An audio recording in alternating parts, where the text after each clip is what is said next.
was drawn to work at Thera because it's a small Canadian company and they have products that are really interesting, that are within the HIV space, but within spaces that don't often get very much attention. I want to improve the lives of people living with HIV because it is a global pandemic that has been raging for the last 40 years.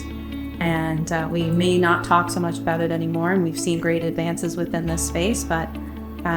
HIV affects those who are most vulnerable within our communities, marginalized people, and if we're ever going to see equity in healthcare, we have to address it from all fronts. I think the HIV community is special because despite all of the adversity and the trauma and the problems and the lack of funding and government support, you name it, these people are resilient and they come back and they support each other and they care for each other and they deserve